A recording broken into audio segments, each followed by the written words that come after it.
আজকে এই দিবস উপলক্ষে একটি ছোট্ট ঘটনা ঘটেছে, সেটা হচ্ছে এখানে 6টি মেশিন নষ্ট ছিল, একটি মেশিন আজকে আমরা এখানে আসার আগে এটাকে দুঃখজনক সত্য হচ্ছে যে এই প্রতিষ্ঠানে এখনও অ্যাজ অফ টুডে কোনো মেশিন কাজ করছে না। এটা একটা খুবই আমাদের জন্য দুঃখের এবং লজ্জারও বটে।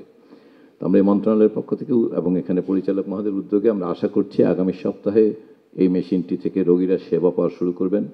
আশা করছি আগামী মাসে আরও একটি মেশিন থেকে সেবা পাওয়া শুরু করবেন।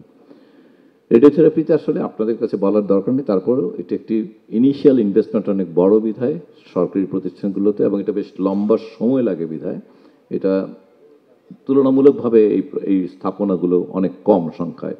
কিন্তু যদি লম্বা সময়ের বিবেচনায় এই রেডিওথেরাপি চিকিৎসা আসলে আপনারা সবাই জানেন যে যদি কেমোথেরাপি সঙ্গে এবং নতুন কেমোথেরাপিগুলোর সঙ্গে বিশেষ করে টার্গেটেড এবং ইমিউনোথেরাপির সঙ্গে তুলনা করলে এটা অনেক বেশি সস্তা।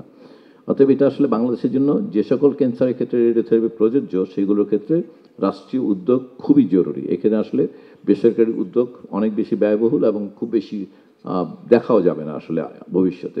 অতএব আমরা পর্যায়ক্রমে এই হাসপাতালের রেডিওথেরাপি কার্যক্রমের সম্প্রসারণ ঘটবে বলে আমরা আশা করছি। এই বছরের মধ্যেই 25 সালেই অন্তত 4টি মেশিন কার্যকর হবে বলে আমরা আশা করি। ক্যান্সারের চিকিৎসায় ব্যবহৃত ওষুধ এবং অন্যান্য সকল যন্ত্রপাতির বিষয়ে বর্তমান সরকারের একটি অগ্রাধিকার আছে।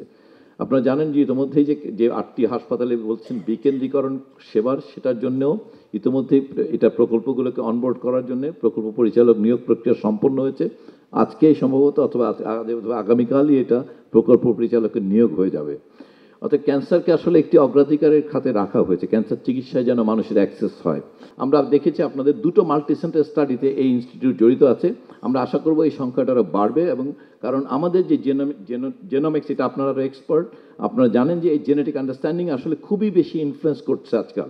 সো টার্গেট থেরাপি এটাতে অনেক বেশি উন্নতি করতে হলে পরে আসলে আমাদের এইখানকার পপুলেশনের আন্ডারস্ট্যান্ডিং অফ জেনোমিক্স খুব জরুরি। সো আমরা আশা করব যে আপনারা এই ক্যাপাসিটি বিল্ডিংয়ের জন্য যে ল্যাবরেটরিগুলো দরকার সেগুলো করে বড় ধরনের ট্রায়ালগুলোতে যেন জয়েন করেন। আমরা মনে করি যে আসলে আমরা দেখি যে মানুষের যে আস্থার সংকট, সেটার অন্যতম প্রধান জায়গা হচ্ছে ডায়াগনস্টিক লেভেল থেকে। সো আমরা এই ইনস্টিটিউটে আমরা আশা করব যে একটা ডিজিটাল প্যাথোলজি, আজকাল দুনিয়াতে খুব ভালো ধারণা এটা। সো ডিজিটাল প্যাথোলজি একটা বড় ধরনের সলিউশন হতে পারে, কুইক ফিক্স, মানে তাড়াতাড়ি একটা সমাধান হতে পারে। সো আমরা আশা করব এই হাসপাতালটা যে কোনো আমি ভলান্টিয়ার করছি, ডাইরেক্টর সাহেব যোগাযোগ করেন, দুনিয়াতে যারা নাকি ডিজিটাল প্যাথোলজির গ্লোবাল লিডার তাদের সঙ্গে আমরা এই হাসপাতালকে যোগ করে দিতে পারবো। সো দ্যাট আপনারা মানে এই ব্যাপারটা অন্তত গ্লোবাল লেভেল কনসালটেশন করে আপনারা প্রায় নির্ভুল পর্যায়ে নিয়ে যেতে পারবেন আপনাদের ডায়াগনস্টিক ক্যাপাবিলিটিকে। ক্যান্সার প্রিভেনশনের এপিক্যাল বডি হিসাবে শুধুমাত্র চিকিৎসাই না, আপনারা সমগ্র দেশের সাধারণ মানুষের ক্যান্সার যে সকল জীবনাচার, যে সকল খাবার, যে সকল অভ্যাস মানুষকে ক্যান্সারের প্রতি ভালনারেবল করে ফেলে, সেগুলো প্রিভেনশনের বেলায় মেসেজ যদি আপনাদের কাছ থেকে যায়, আমি কারোর কথা বলতে পারি যে কার মুখে শুনতে চাইবে বাংলাদেশ? এটা ন্যাশনাল ইনস্টিটিউটের মুখে। ক্রাইসিসের কথা আমরা বলি যে বিদেশ গমনের প্রধান কারণ বাংলাদেশে যে 4-5টি রোগ, তার মধ্যে একটি হচ্ছে ক্যান্সার। আমরা এটা খুব কমনলি বলছি।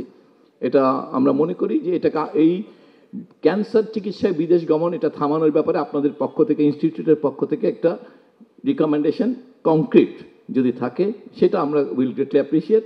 বিকজ এটা আমরা মনে করি যে এই ব্যাপারে আপনাদের যেই অবস্থান, সেখান থেকেই আসলে এই উদ্যোগটা নিতে হবে। দেশের অন্য কোনো হাসপাতাল আসলে বিদেশগামী ক্যান্সার রোগী চিকিৎসা দেওয়ার এই আস্থা অর্জন করাটা অনেক সময়সাধ্য হবে, অনেক রিসোর্সফুল মানে তাকে অ্যালোকেট করতে হবে। সো আপনাদের দিকে আমরা তাকিয়ে থাকবো যে আপনাদের পক্ষ থেকে এই বিদেশে ক্যান্সার চিকিৎসা নেওয়ার জন্য যাওয়ার যে আগ্রহ, সেটা কমানোর জন্য আপনারা চেষ্টা করবেন। খবরের কাগজ, নিখাত, নির্ভীক, নিরপেক্ষ।